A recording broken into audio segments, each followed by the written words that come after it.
Well, good morning to everybody attending this Qatar Ambassadorial Roundtable. We're delighted that we are able to meet in this webinar, and I welcome everybody who has signed up. I think there are almost 200 people. We actually have, I know, 196 people registered, which is an excellent response, a terrific response to the invitation. We in the Chamber are delighted to welcome our principal guest today, who will be making a keynote speech. That is His Excellency, Mr. Yousef Al-Khater, the Ambassador of the State of Qatar here in London. Your Excellency, a very special welcome to you. And although obviously we always look forward to our presentations, I think a lot of us would also like to see a more face-to-face connection, and we are very glad as well to be able to welcome the presentation from the commercial attaché from the Embassy of Qatar here in London, and look forward to what he has to tell us about the opportunities for trade with Qatar very shortly. I don't need to tell anybody attending this event today that this really has been a year like no other because of COVID-19. It has affected almost every country in the world. It has caused terrible grief, enormous anxiety to millions of people because, of course, of the illness itself, because, of course, of the tragedies that have been visited upon so many families, but also because of the way it has affected all our economies and our working lives, and of course the way in which it has disrupted trade and commerce around the globe. And I'm sure that the huge efforts that have been made by our brilliant doctors, our wonderful scientists and our medics in all countries is enormously appreciated by all of us. And I'm sure that we all hope that the vaccination programs that are being rolled out throughout the world will continue to get this pandemic under control so that we can return to a normal business lives and do what we do best, that is create trade, create wealth, and live a life that makes a better world for the next generation.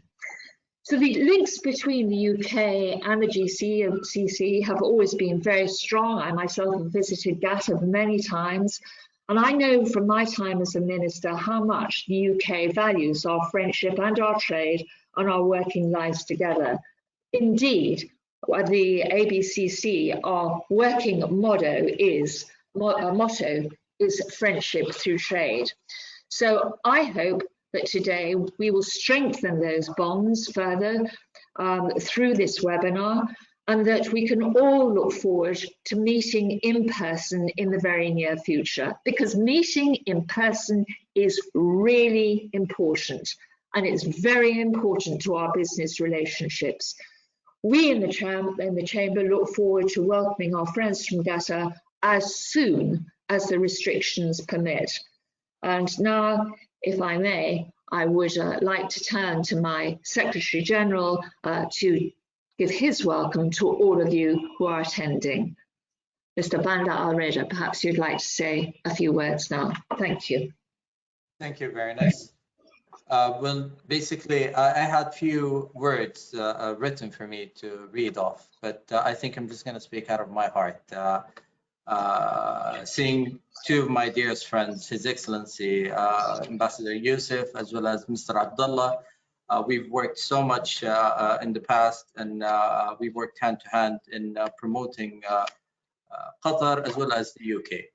I think today's presentation from Mr. Abdulla would be tremendous. I personally look forward to see the new developments in Qatar. It's really hard to catch up with the speed that Qatar is going on. Every single day I get amazed by the development and the new projects going on in Qatar. Qatar is one of the dearest countries to my heart. I've been there so many times. I have friends and families over there. And every time I go, every time I speak to someone, I hear new development going on in new different sector. So I think today's opportunity to present Qatar, or at least give a piece of what Qatar is going through in terms of development, would be exciting. And I'm going to be one of the audience to listen deeply with open heart to Mr. Abdullah's presentation, especially, and His Excellency welcome speech. So I don't want to take more time. I'm going to go back to you, Baroness, and let our speakers take their time. Thank you very much. Thank you very much, Bandar. So, Your Excellency, may I now turn to you, Mr. Yousef Ali Al-Khater, as the Ambassador of the State of Qatar here in London, to give us your keynote speech. Thank you very much. Thank you, Baroness, for giving me this opportunity to speak about Qatar and the possible investment opportunity. And thank you, Bandar, also for this invitation. And we would like to spend quite a good time with you during this presentation. So let me start, Baroness, with my official speech before back to the presentation of Abdullah. So I would like to begin by thanking the Baroness Symons of Vernham, Dean, and also thanking Mr. Bandar, Reda, Secretary General and CEO of the Arab British Chamber of Commerce, for inviting me to speak at the Arab Chamber of Commerce, which is an organization with a long, prominent history promoting trade and investment between UK and the Arab world. I would also want to take this opportunity to thank the Arab ambassadors and other distinguished guests for attending today. This webinar comes at a time when Qatar is preparing for the momentous opportunity to host the FIFA World Cup in 2022, which is next year. The first and most anticipated event of its kind in the Middle East and North Africa region, putting my country on the most popular sporting stage in the world.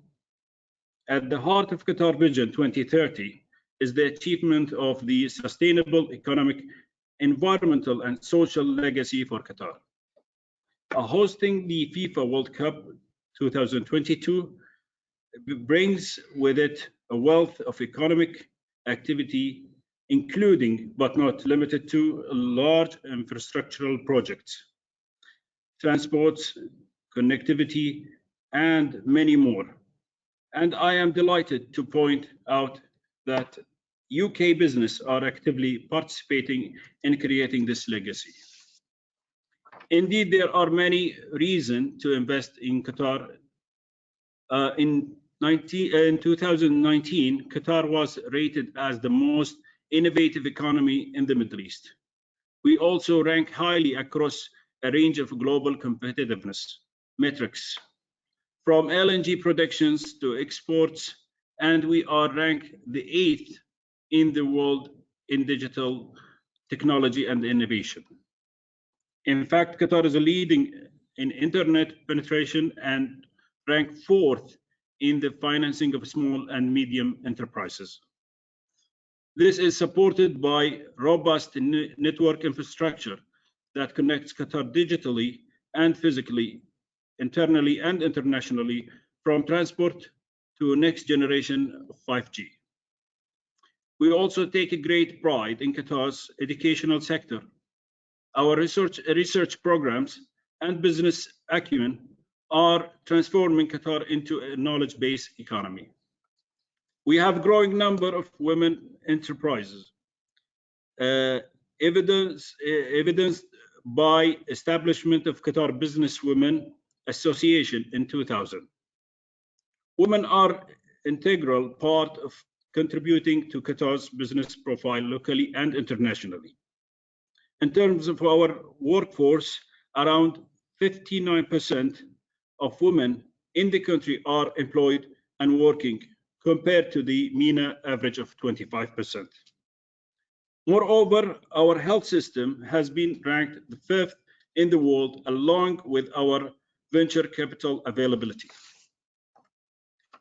Qatar's fiscal strength, currency stability, and long-term investment outlook all instill internationally confidence and in the resilience of its economy, even in light of the pandemic.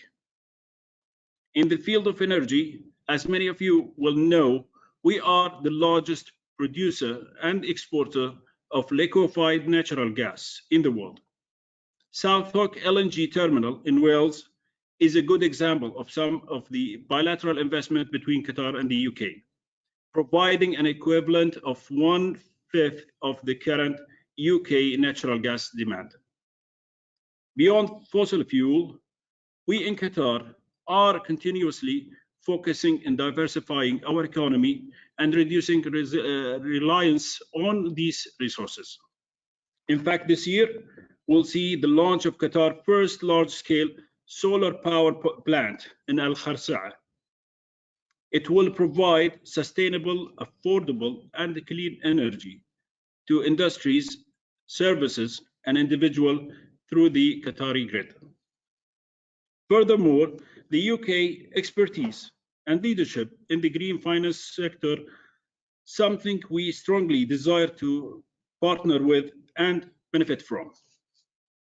As many of you know, Qatar has been at the forefront of the investing in the UK, which is in fact the single largest destination for Qatari investment. What I wish to stress most today is that there is much more potential for the UK-Qatar economic partnership to grow, not only in London, but across England, Wales, Scotland, and Northern Ireland. In addition, the Investment Promotion Agency provides a multilateral network of across business and licensing platforms over multiple sectors, ensuring long-standing success in Qatar.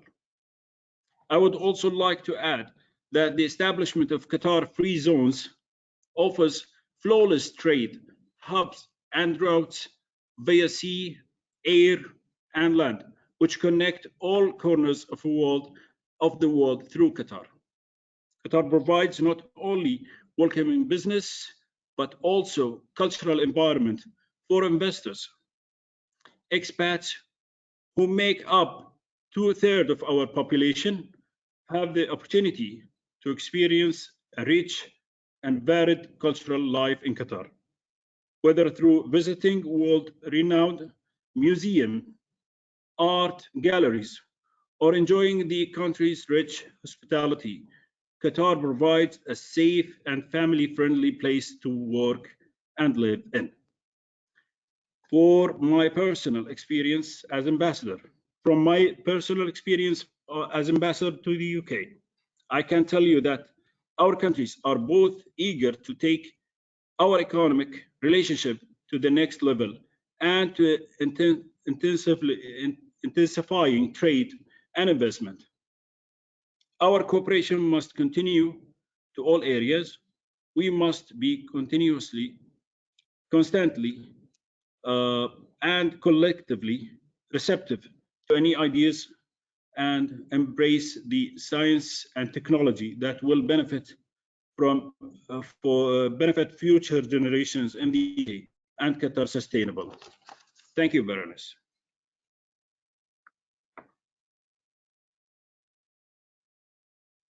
Statement. I'm also very happy to say that amongst our audience today, we have a couple of your colleagues, the Jordanian ambassador, Mr. Omar Al-Nahar, and also the Iraqi ambassador, Mr. Mohammed Jafar Al-Sadr. So I know they're in the audience, and I would like to acknowledge their presence in the audience and thank them for joining us today. Now, turning from that excellent presentation, and I must say, very encouraging presentation from Your Excellency, may I now turn to your colleague, Mr. Abdulla Alghanim, who is, of course, the commercial attaché at the Embassy for Qatar here in London, who is going to make a presentation about, I hope, the opportunities that are available in Qatar. May I turn over to you now, Mr. Alghanim. Thank you, Baroness, and I would like to first take this opportunity to thank the Arab-British Chamber of Commerce for hosting us and giving us this opportunity to present to you about the investment environment in Qatar and the various investment opportunities. So I will turn on to the presentation now. I hope you can see it. It's connected. In this presentation, first of all, Assalamu alaikum, and I would like to welcome everyone, Your Excellencies, ladies and gentlemen, to this presentation. We will talk about, introducing to you the Invest Qatar brand and talk about Qatar's value proposition. Overview of the presentation. First, we will talk about, give you an introduction about the Investment Promotion Agency of Qatar that was recently established, in short, IPA, and how IPA Qatar can help investors. Then we will talk briefly about the role of Invest Qatar, and then we will go to talk about Qatar Free Zones Authority, and then move to the Qatar value proposition, and end it with a positive outlook, and the emerging investment opportunities. Of course, we will just focus on some of the main reasons to encourage everyone to invest in Qatar. We can't, talk about all of the reasons. That will take us a full day. I don't mind sitting here, but I know everyone is busy. They have a busy schedule. Moving on. So the Investment Promotion Agency Qatar, IPA, was established in July or launched in July 2019. It basically acts as an umbrella organization for promoting and attracting foreign direct investment, and it focuses also on coordinating the activities of investment promotion under what we have as the Invest Qatar brand. I don't know if do you have the presentation still connected? I do. I hope everybody else does. Yes, because I thought I lost the from my side. I can't see it anymore. Sorry. We're on the introduction page, which is introducing us to the Investment Promotion Agency. Yes. Yes, I'm trying to minimize my screen. Okay. Sorry about that. So. Don't worry. You take your time. So the IPA Qatar, as we mentioned, the Investment Promotion Agency of Qatar, works closely with the businesses. You as a business or as an investor, they help you understand what is your objective, what are you looking for, what is your aim, what is your target when you want to invest in Qatar. IPA will connect you with the right shareholders. Provide you with the resources, support you through all the steps, to make sure that you have achieve your long-term success in Qatar. So, we help you here in the embassy, of course, to connect you with the Investment Promotion Agency, to give you all the relevant information. They will connect you with the right people in Doha, help you network, you know, to fulfill the potential for your investment. And you know, the main stakeholders that the Investment Promotion Agency, IPA, works with is the from the government sector. There is the Ministry of Commerce and Industry, which oversees all commercial and industrial activities in the state of Qatar.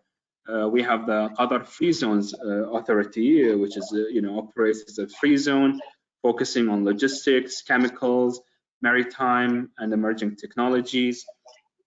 Then we have the Qatar Science and Technology Park, QSTP, and Qatar Financial Center, QFC, which both operate as special economic zones, which functions in a similar fashion as free zones. So QSTP basically focuses on developing technology and innovation, attracting entrepreneurs, creating an entrepreneurship ecosystem in Qatar, you know, with the focus of research as its core. While in the QFC, Qatar Financial Center, which is one of the world leading and fastest growing onshore business and financial centers, focuses on financial and also non-financial sectors, you know, mainly digital, sports, and tech. QFC has more than 900 global clients registered there.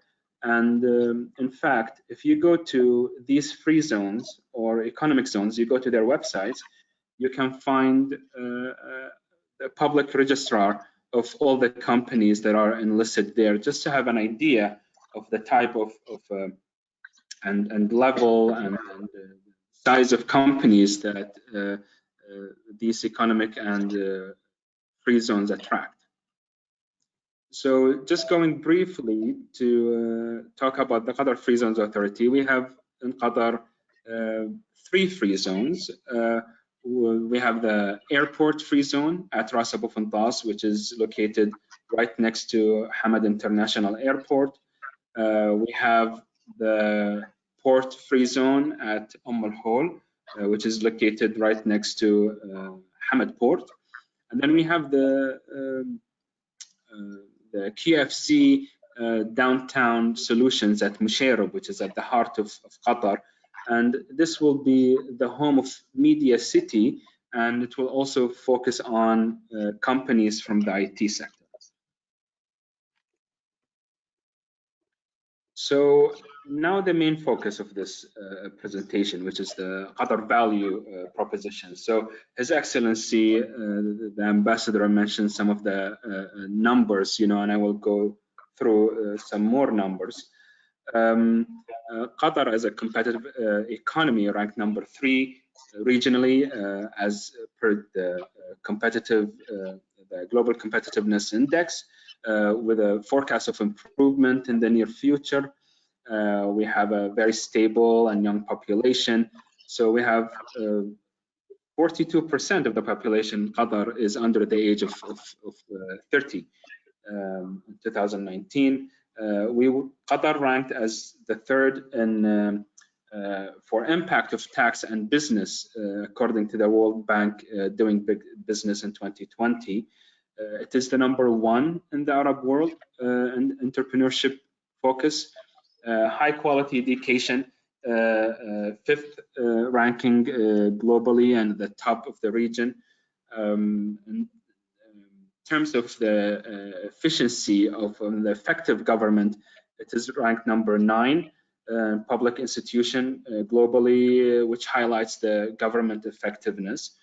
And in terms of global connectivity, you know, we have Qatar Airways, which connects to more than 160 global destinations, and we will focus on that later on in the presentation.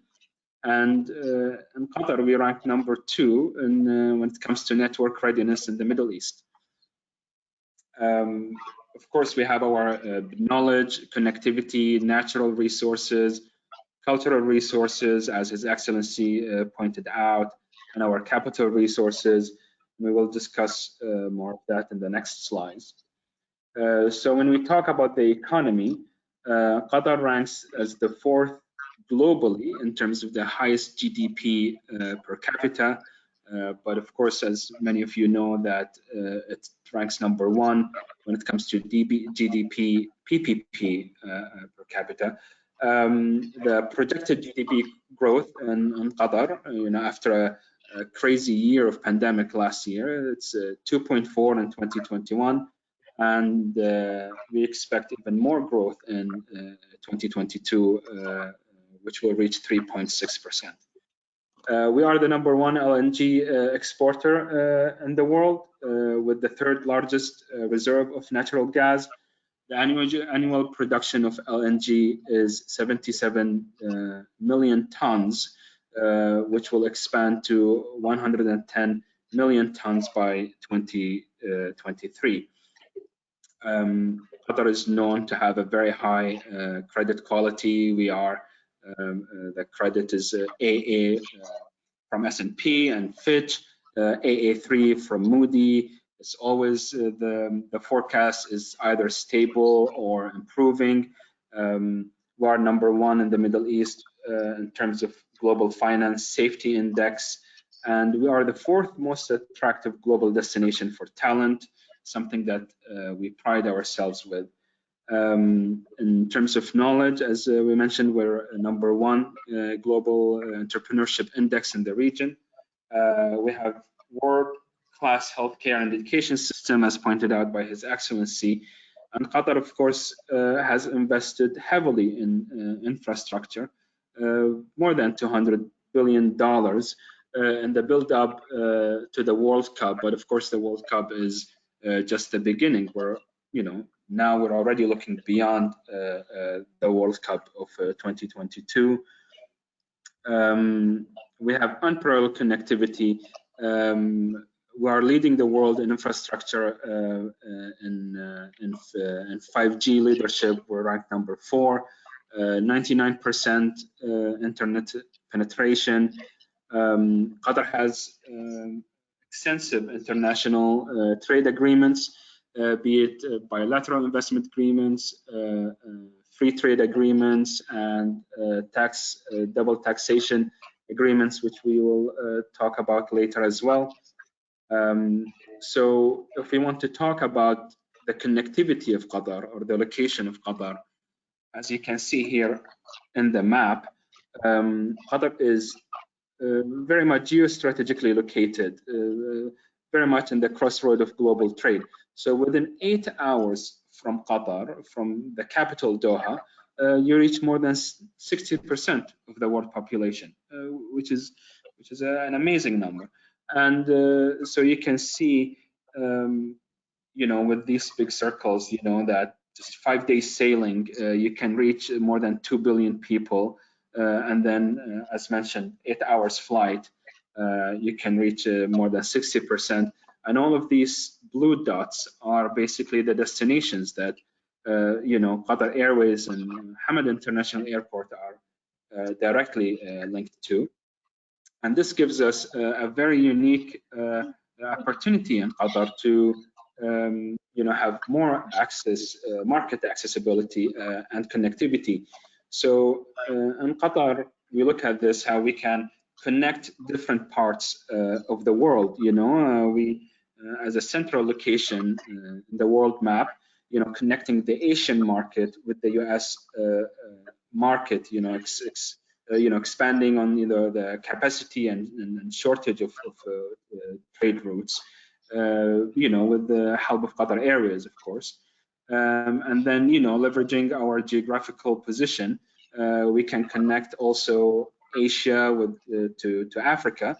If we go back to the previous slide, you can see all the different destinations that Qatar Airways is connected to in Africa and Asia. And last but not least, of course, the Asian Europe trade, connecting Australia, New Zealand, Indonesia, China to the European continent, and of course also the UK. As we know, last year during the pandemic, Qatar Airways was one of the most active airlines, helping people reach home, go back to their families. But here, focusing from a trade point of view, you know, we can connect industry-specific opportunities in this route between Asia and Europe. And you know, we may think, how is this possible? How we can do this in Qatar? Of course, you know, this is all thanks to the mighty power of Qatar Airways, which is now actually ranked #1 air cargo airline in the world, flying to more than 160 destinations. We have the 4th best airport in the world, and Hamad International Airport is actually ranked the 15th largest airport by cargo. Incredible numbers, of course. We also have Hamad Port, which started operating in September 2017, and Hamad Port is directly connected to more than 40 global ports. And the aim that the government of Qatar is targeting is to create, to make Hamad Port and the connectivity of Hamad Port, you know, as active and as connected as Qatar Airways.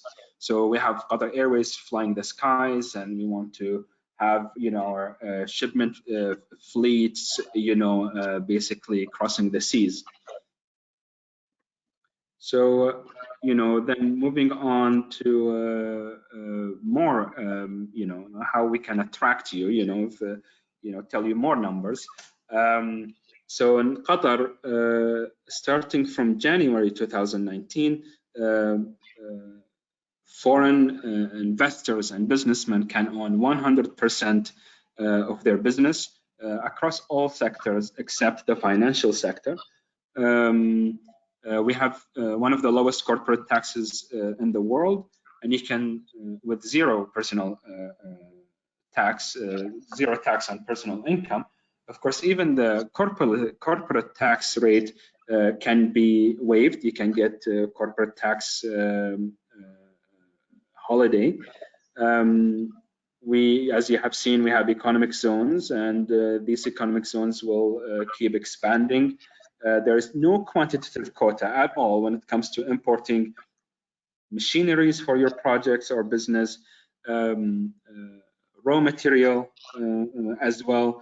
We already have very low custom tariffs, an average of 5%, but some of that even is waived, you know, just to help you establish your business or work on your projects.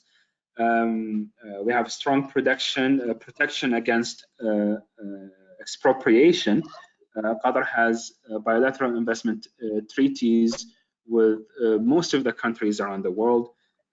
Same for double taxation treaties, more than 70 countries, including the UK. We have a double taxation treaty with the UK that is already in force.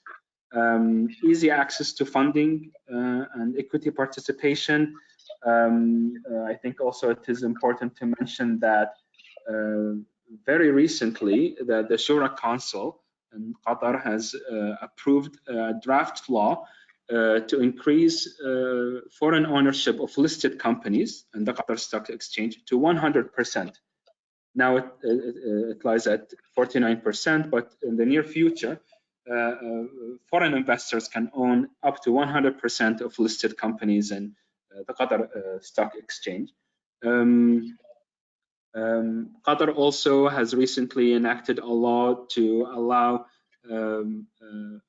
foreign ownership of properties in more than 20 different locations in Doha, and that will give the investor permanent residency. The very liberal immigration and employment rules, as you know, if you haven't been following, we keep improving and liberalizing our employment and labor law in Doha. There is visa entry for more than 800 countries, nationalities, and you know, protection of foreign workers.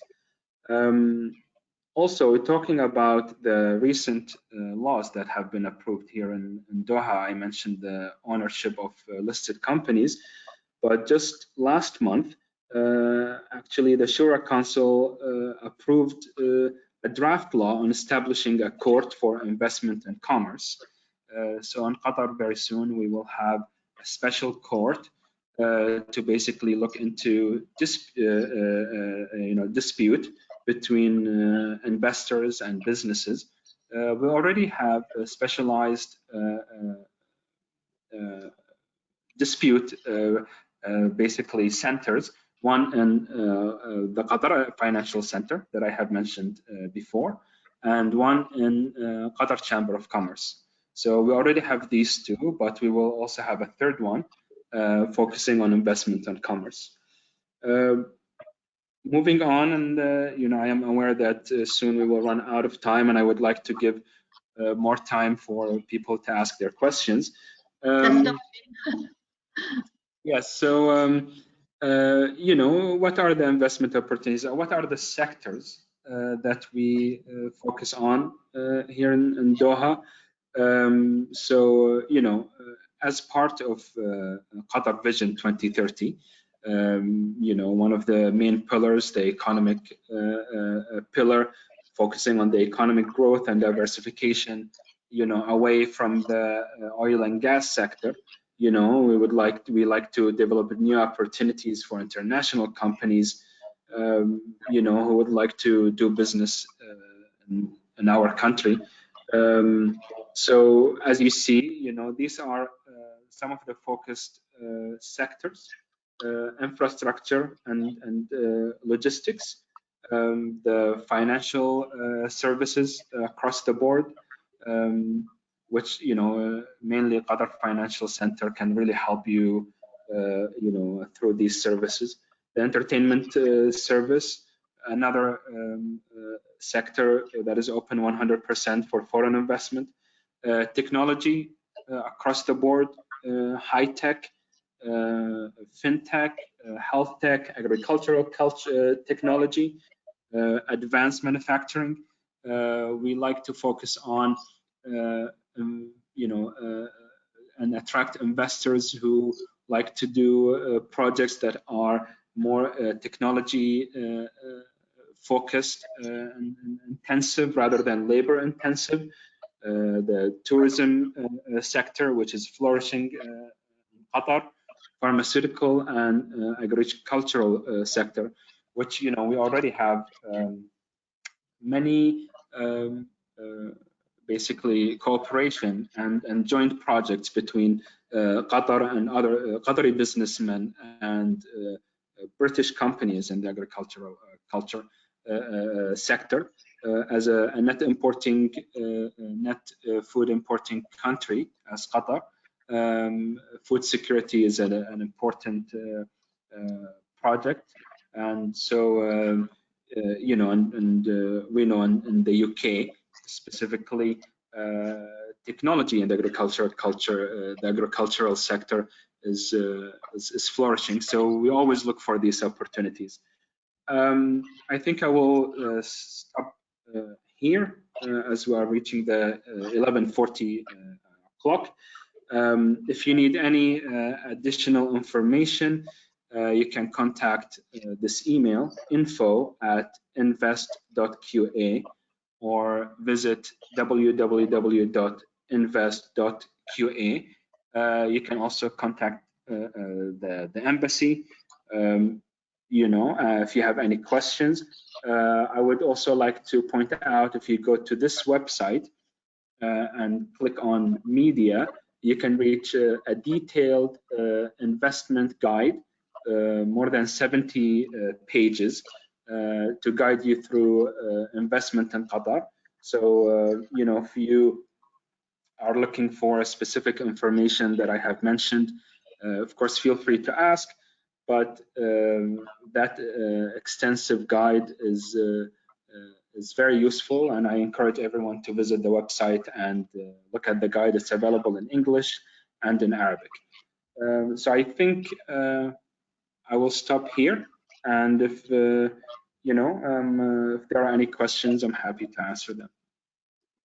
Well, thank you very much. That was a fantastically comprehensive oversight, very interesting and packed with information. And yes, we are starting to get some questions coming in.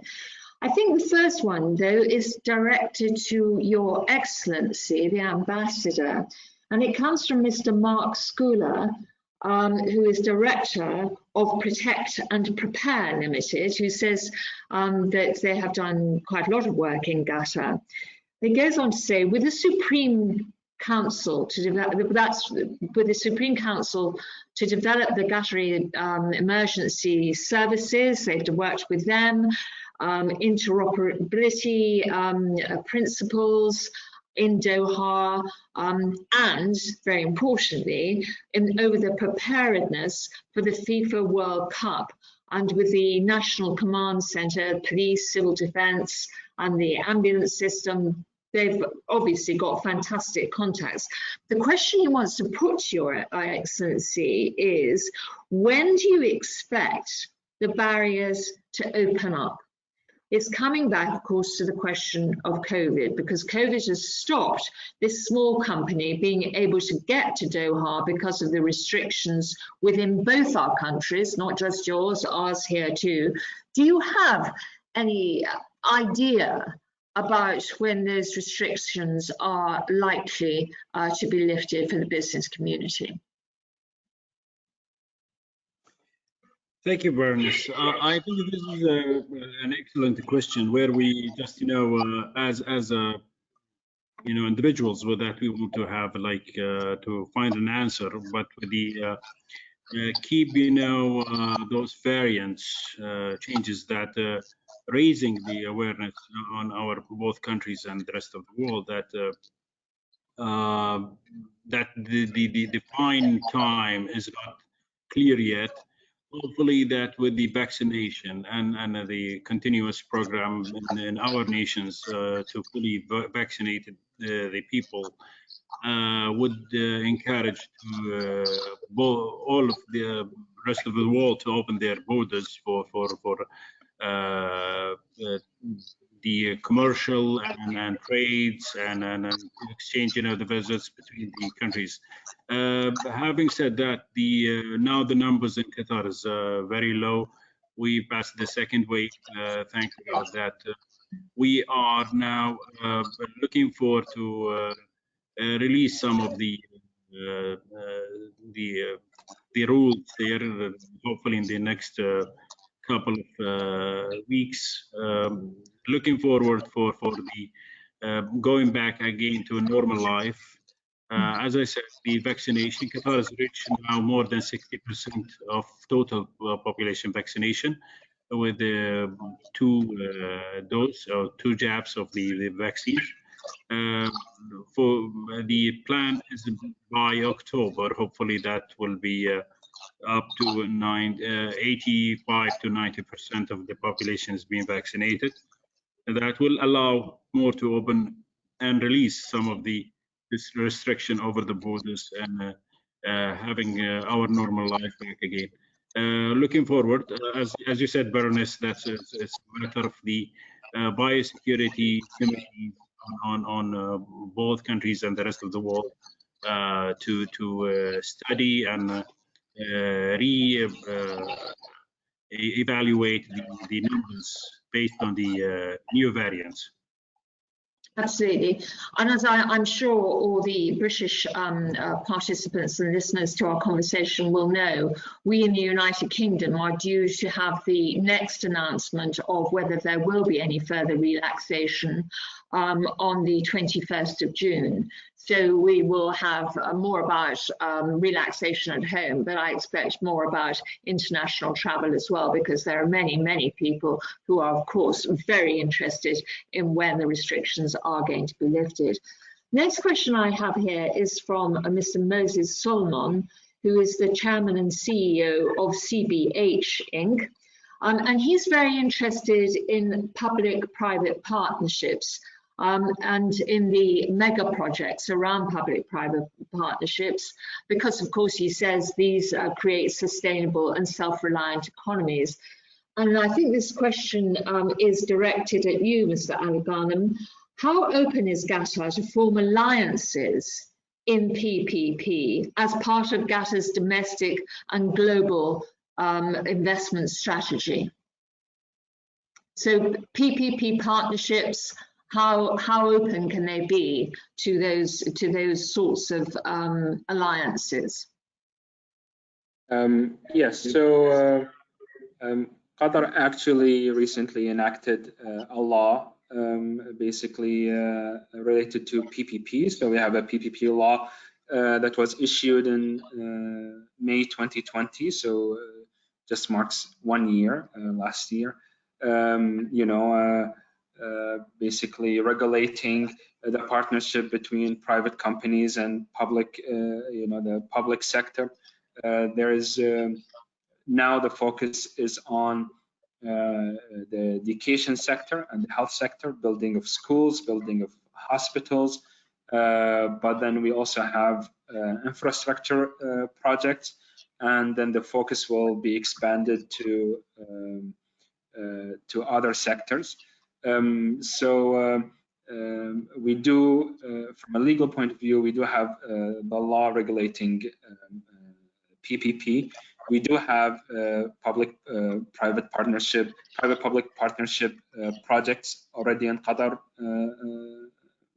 under construction, and that will be announced in the near future. So if there is an interest to understanding more or knowing more about specific sector or some specific projects, we are very happy to, you can share our contact details, and please reach out to the embassy, and we're happy to provide more detailed information. But the PPP is something that is a focus in Qatar, and the government been working on it, to finally basically have it as a venue to basically help build projects and engage the private sector in such public projects and important projects in Doha. So Mr. Symons should get in touch with you at the embassy, and you'll be able to have a more detailed conversation with him when he can pin down what sort of PPP projects he might be interested in. Is that a... Yes. Okay. Yeah, great. Thank you. The next question comes from Diba Salman, who very nicely thanks you all for being here today, as do I. She goes on to say Qatar's statistics on SME and women in enterprise are indeed impressive, but, she says, our experience in exploring opening a business demonstrated a very high rate of expense when compared to other parts of the MENA region. Can you explain how Qatar is competitive or affordable for SME creative companies? And again, I think that one's probably back to you, Mr. Alghanim, if you wouldn't mind. Of course. So, Qatar recently, basically, one of the ways to encourage starting business, especially for SMEs, and so one of the articles in the new law to encourage investment is we dropped the minimum, basically, investment or budget to start a business in Qatar. So you don't need to, show any kind of specific balance in a bank account to start a business. You can just go and do your paperwork right away. You can also, we always encourage people to, when they contact us or they contact Invest Qatar, to tell us about these hurdles that they face, because sometimes there is, you can follow a route, or you can follow a, basically contact, the right stakeholders or the right public entities that can basically help you, or you can start a business, with minimum expenses. We have Qatar Development Bank, which focuses on helping SMEs start a business. We have incubation centers as well. that can help SMEs start businesses. We understand that actually previously that was an issue, starting business in Qatar. We heard that it was expensive, but hopefully not anymore. So, we hope that if this will not basically derail you from starting business in Qatar, because things are different now. And if you need any help, step by step, we can take you through it. Again, people can, of course, contact us to help them basically just iron these details and avoid all of these basically maybe some unclear steps or procedures that some people can go through. Well, that's a great answer, and I hope that Ms. Salman will indeed be in touch with you and see how things are changing and how much help you can give her.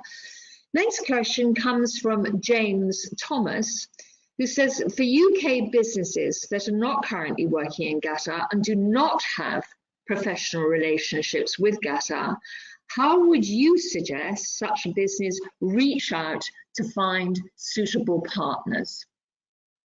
What's the best way, if you've never been to Qatar before, but you're very interested about what you gentlemen have been saying today, what should they be advised to do to find the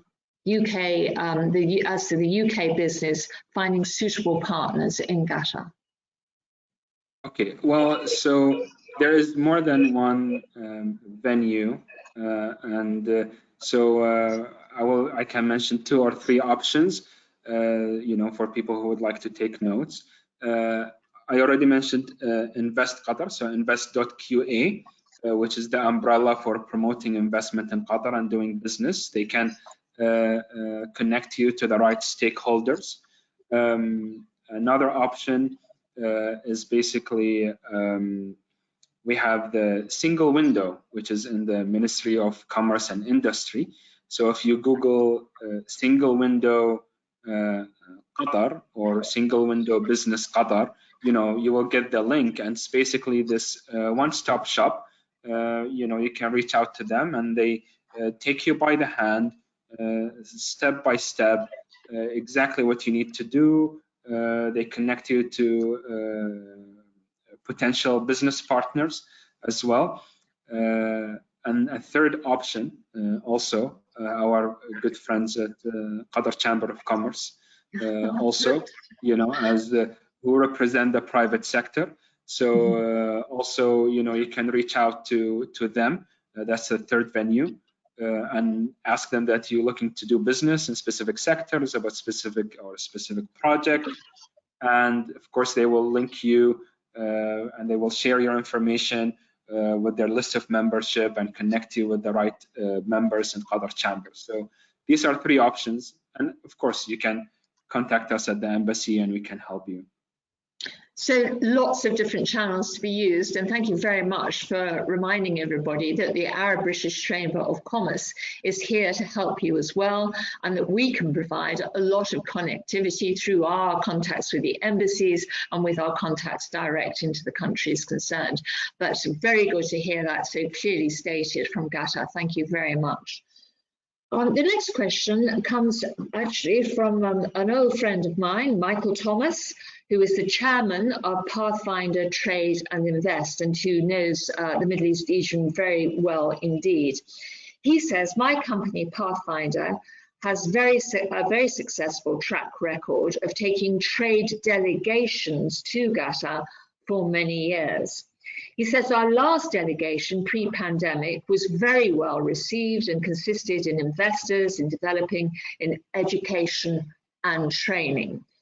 With the current changes in sophistication and developing markets, what do you consider are the key sectors for business development for UK businesses in Qatar? And again, I think we on this one come back to you, Mr. Alghanim, if you'd be so kind to tackle Michael Thomas's question.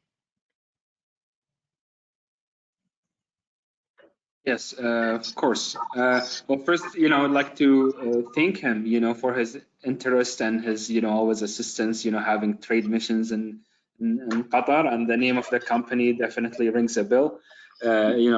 So in terms of sectors in the UK, actually we have recently conducted a study about what sectors we would like to focus on, connecting especially SMEs in Qatar to their counterparts in the UK.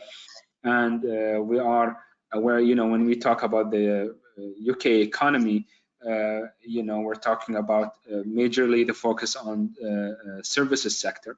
In Qatar, we are more of an industrial sector with oil and gas, but we are, to diversify away from that. We are looking at how we can strengthen our services sector. And we think the UK is one of the best destinations to connect with businesses in the services sector, mainly in finance and fintech, the health industry. So these are three of the main sectors and services. Education as well.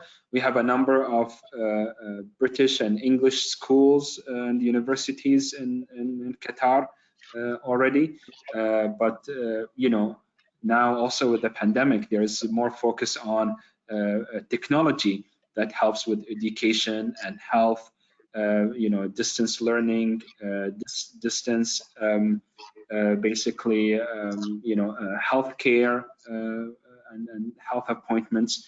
So these are some of the main basically sectors that we are focusing on, specifically for the UK and British businesses.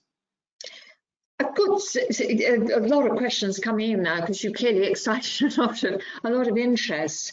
I've got two questions here, which in some ways sort of balance each other. One says, and I don't know where it's come from, whether the individual's not put their name on, but how is Qatar seeking to strengthen its position as a leading gas exporter, including LNG, given the advantages of its huge reserves? But I want also to balance it with another question, which is, what steps is Qatar taking to create alternative energy sources in response to the need to reduce carbon emissions and meet climate commitments? Obviously, those are coming from two very different sides of the energy question, and they are, I think, the sorts of things that are on a lot of people's minds. On the one hand, LNG, how do you strengthen the position as a leading gas exporter? On the other hand, what about carbon emissions? Well, thank you, Baroness. I might take, just a brief to talk, maybe, and my colleague will add a little bit. Having said, the LNG, Qatar has taken lead at the moment by increasing the production of the from 77 million ton. The recent production of Qatar will make it the largest producer, to 110 in 2023. That will to say about the hydrocarbon emission. LNG considered the lowest emission producer of all hydrocarbon. Having said that, not means that Qatar has not taken any steps toward clean energy, where we mentioned that the Al-Khater, the solar plant will be starting soon. Qatar is putting a lot of efforts on the clean energy and renewable energy, investing a lot heavily in that field. Having to said, the LNG is clean energy. In terms of the hydrocarbon, the most cleanest, on terms of the emission, that will also help, to provide the cheap energy to the rest of the world. There is some restriction with the clean energy at the moment that it's not being developed fully to cover the huge demand on the supply of power.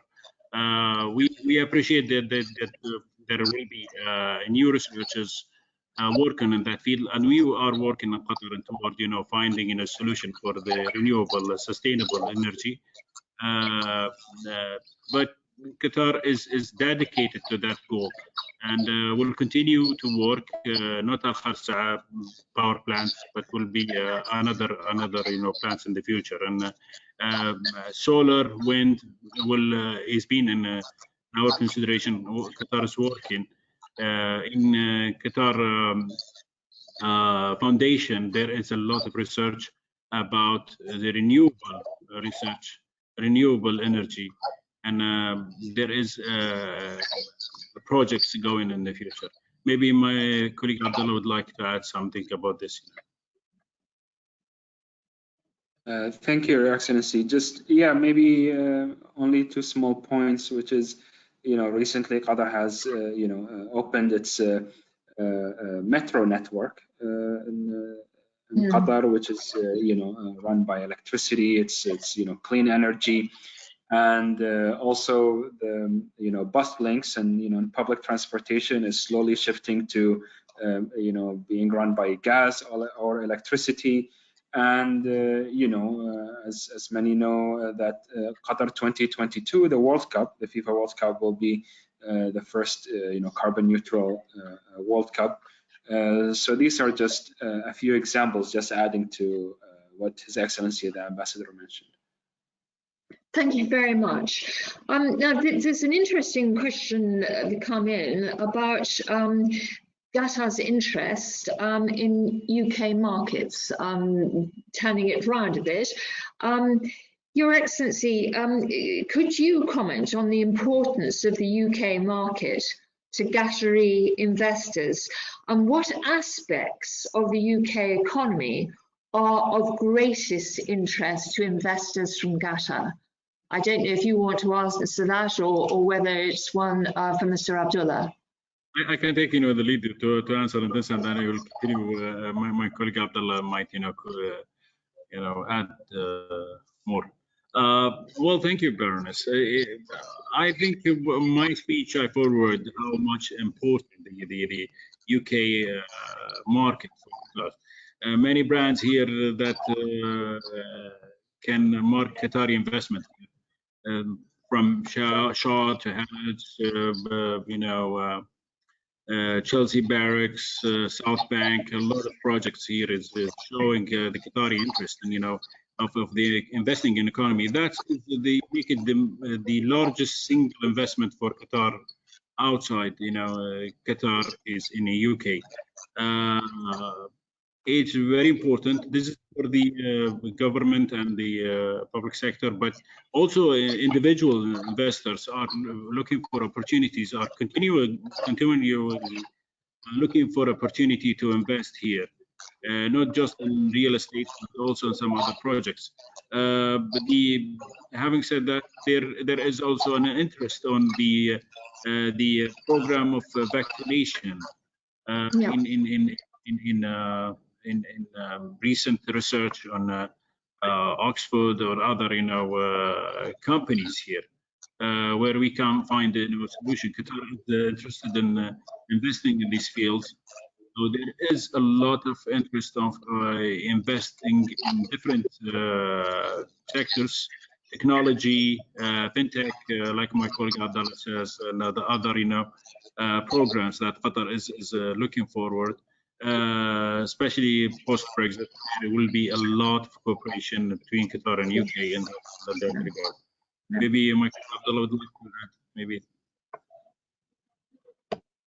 I don't really have much to add. Of course, Qatar interest in investing in the UK is apparent everywhere, and private investors also. Qataris travel to London even more than once a year, and it's like a second home for them. And they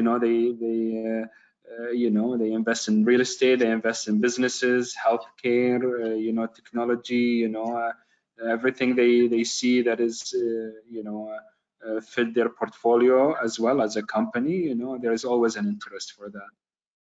Great. We've mentioned the World Cup, of course, several times, and there's a very specific question here.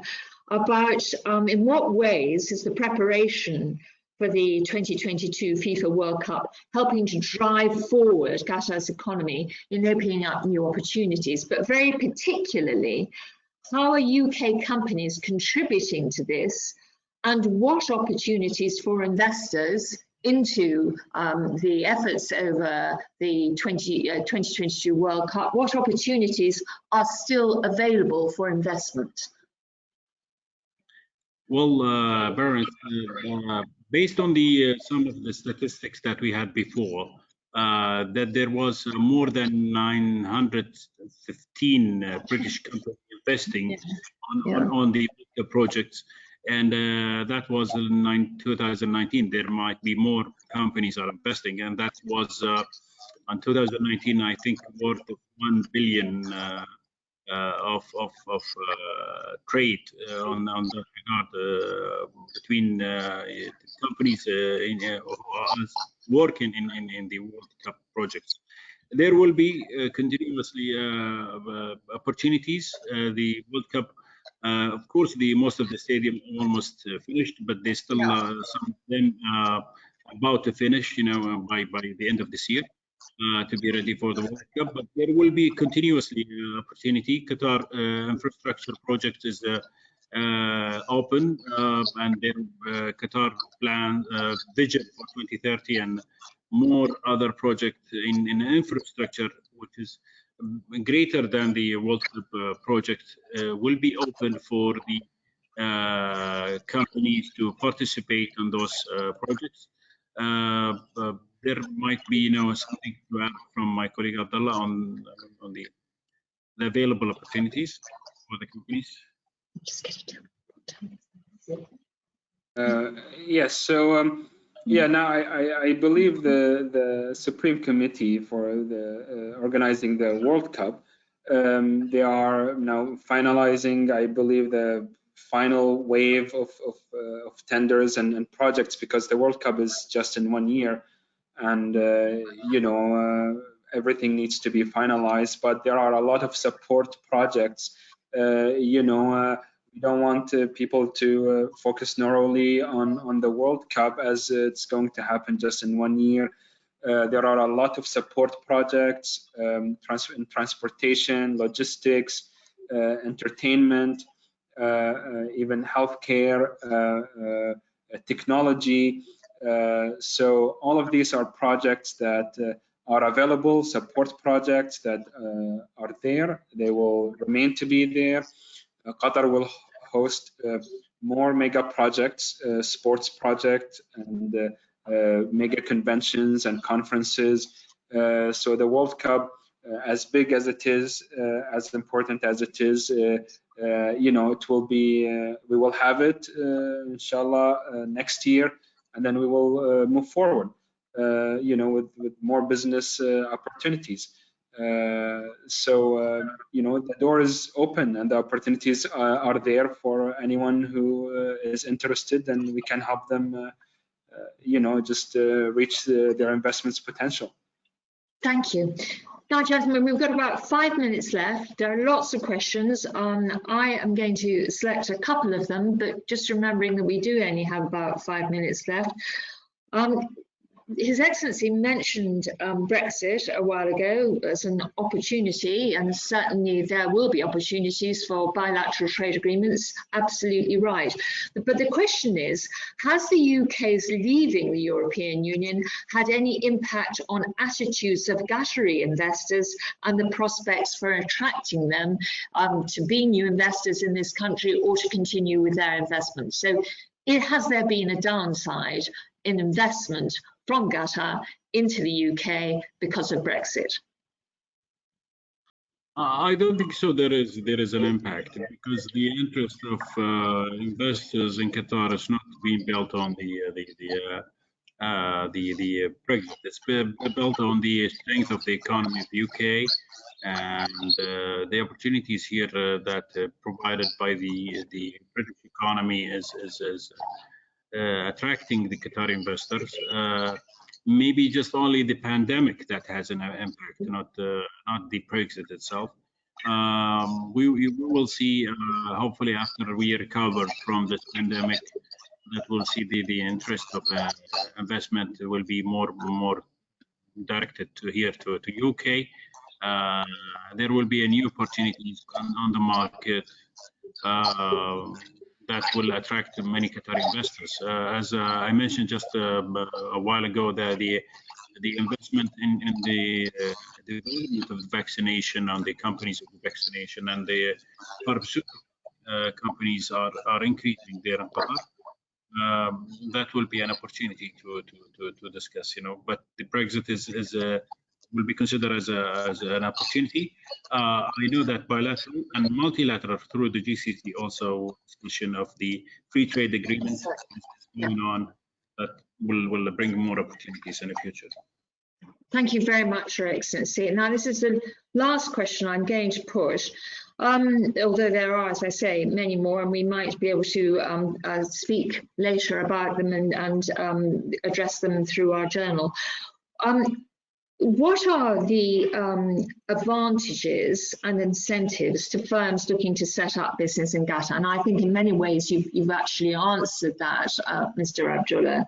But the specific question about that is, what is the procedure and which agency should anybody wishing to start up a business, which agency should they approach? Now, we've already said you are there in the embassy, and I reiterate that we are here as the Arab British Chamber of Commerce, and my first class CEO is listening very carefully to everything, and I must say his team have been working absolutely flat out during this pandemic, and I want to publicly thank him very much for everything that he has done.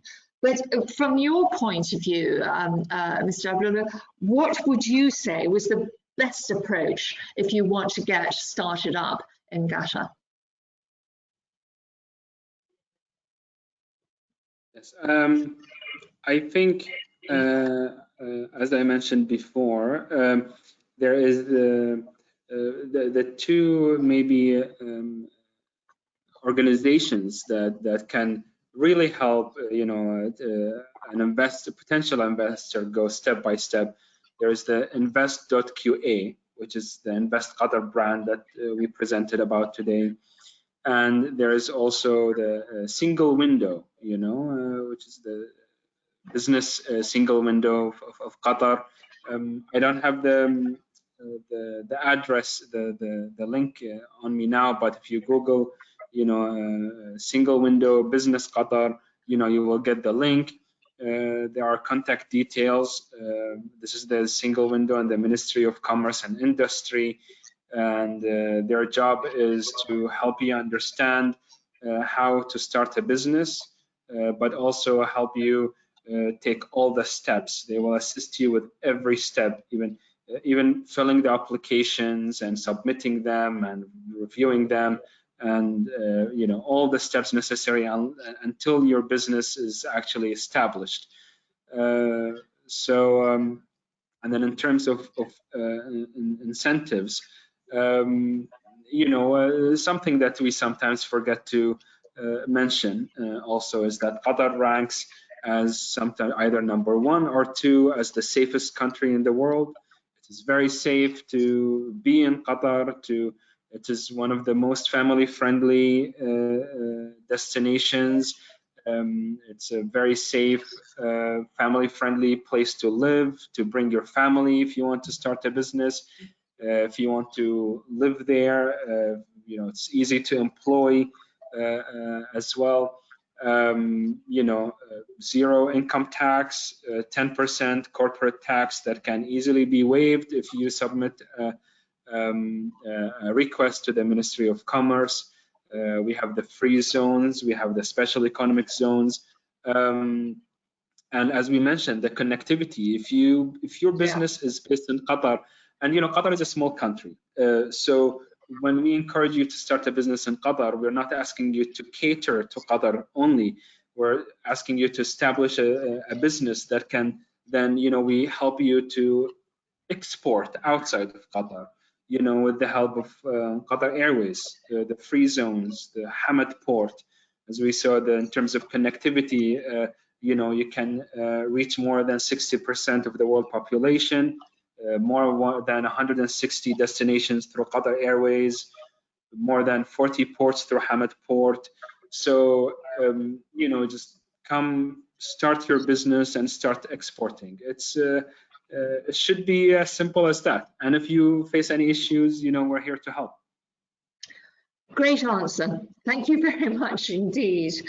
And thank you for all the answers you've given. I think the job of commercial attaché is always one of the most exciting in the embassies. You clearly enjoy it a great deal, and you've obviously got huge enthusiasm for it. So thank you very much, because you've obviously taken quite a lot of the burden of the questions that we've had, and if I may say so, you've dealt with them in an excellent manner. But I must also, and most importantly, thank Your Excellency for being with us today. I think that Qatar is one of the most receptive, most welcoming of the countries. I have to say, I visited in my time as a minister in the British government all the countries of the Arab Middle East, and Qatar has to really be one of the most welcoming, if not most, then one of them certainly, that I would say is always a good experience for British tourists as well as for British business people. And if I may say, best of luck next year with the World Cup. We all hope it is a great success for Qatar. Absolutely fantastic that you have managed to get the World Cup to Qatar. Extraordinary success for your country, and we all wish you well and hope it is something that you will all enjoy and remember. And finally, I turn again to my own Secretary General and CEO, who has sat patiently throughout while his chairman has put these questions. Bandar Al-Reda has been an extraordinary CEO and Secretary General of the Arab British Chamber of Commerce. He has kept going through thick and thin throughout this appalling COVID pandemic. His staff are still all on board, and the ones that haven't had to be furloughed are coming in. They are faithful to the work that they have to do. And I do congratulate him for the leadership that he has shown. Thank you very much. I don't often have the opportunity to thank you in public, but I do today. So, ladies and gentlemen, thank you very much for being with us today. I hope you have not only learnt a great deal, but I hope you've enjoyed it too. I think it's been a great discussion, and I hope you've enjoyed it as much as I have. Thank you for being with us, and we hope to meet you again in person soon. Thank you. Thank you.